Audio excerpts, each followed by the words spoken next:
Welcome to the Michigan Golfer Show. Join us each week as we explore the people, the places, and the events that shape our great game.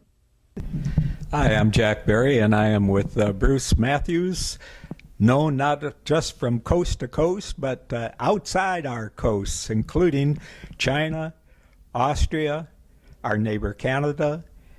Tell us about where you've been and what you've done, Bruce.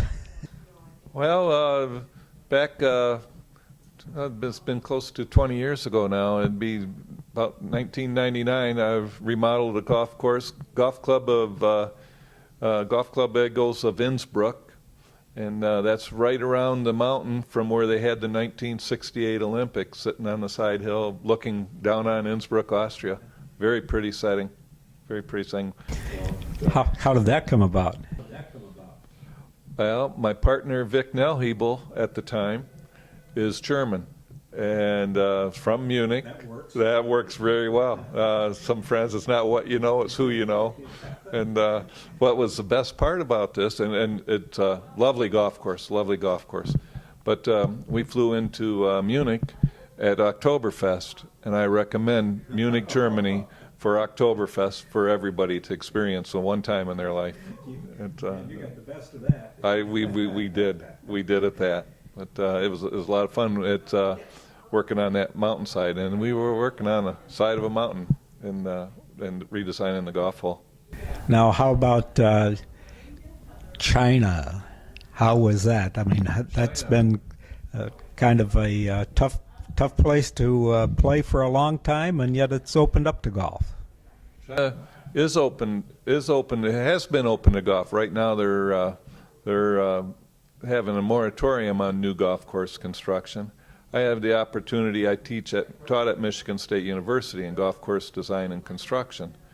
Through that, I taught at Beijing Forestry University for 4 years, and it gave me a good insight onto what is happening in China golf. Gave me an opportunity to do a little work on some drainage on a golf course over there. But I also got to teach 250 students golf course design and construction that had no idea about golf course design. Now, what do they continue working on courses, designing courses? What's been the upshot of that program?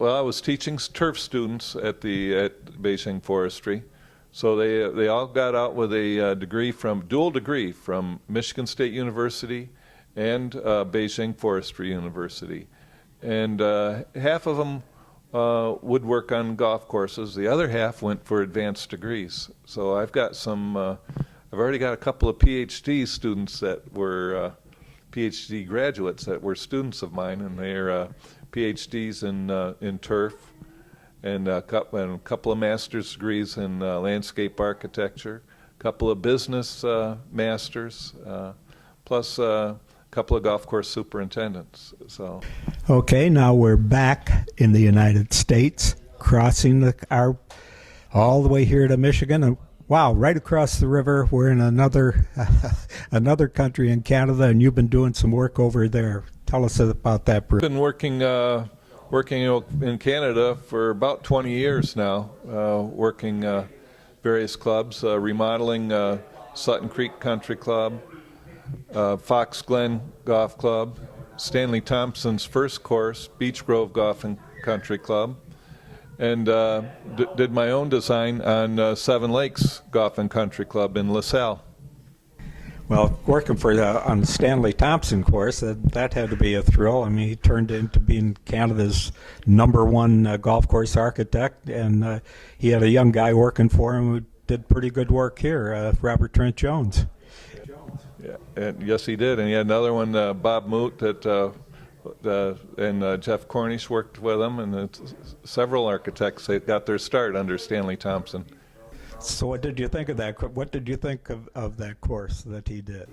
Beech Grove is a neat golf course. It's unique because it doesn't have his classic greens that he had with the large flowing greens at that point. It was young. He was early in his career, and so it's a little bit different than the rest of them, but very unique setting, and Great memberships. Got a yacht club and a curling club associated with it, so it's got a little bit of everything for everybody. Well, the Canadians are great golfers too, aren't they? The Canadians love the game of golf. They also do a lot more walking than we do. They're a very healthy group as a whole. Well, they're British. That's where they come from, and they walk over there in England and Scotland. And there's no carts; they don't go cart crazy over there. Nope, and Canada's is very similar to that. Well, one thing that's different about Canada is the influence of hockey. About 30% of the golfers are left-handed golfers. So you can tell that they're brought up playing hockey, and they're good at slap shots, right? Yes, they don't take the club back past the shoulder very often. They just whip it right through with their hips, straight down the middle. Their balls don't go offline. But the Seven Lakes Golf Course is a really unique links type setting there with a lot of the long fescue and the outer roughs. And adjacent around some ponds and that type thing. So it's a really a unique golf course for that area. So anything else going on over there? Well, I've got Rochester Place Golf Course. It's on the far east side of Lake St. Clair. They're looking at doing 18 holes next year, so we're gearing up for doing 18 holes. It's an existing 18 holes, but they're looking at expanding and redoing 9 and adding 9. It sounds like they're going to keep you busy. It's unexpectedly fun. So it's having a great time over there. They're a great group of people to work with. Well, good. Now we've got a bit of Austria, we've got Innsbruck, we've got China, Beijing, and now we've got Canada. And I only thought I was going to be in Michigan. So it's surprising where your career will take you.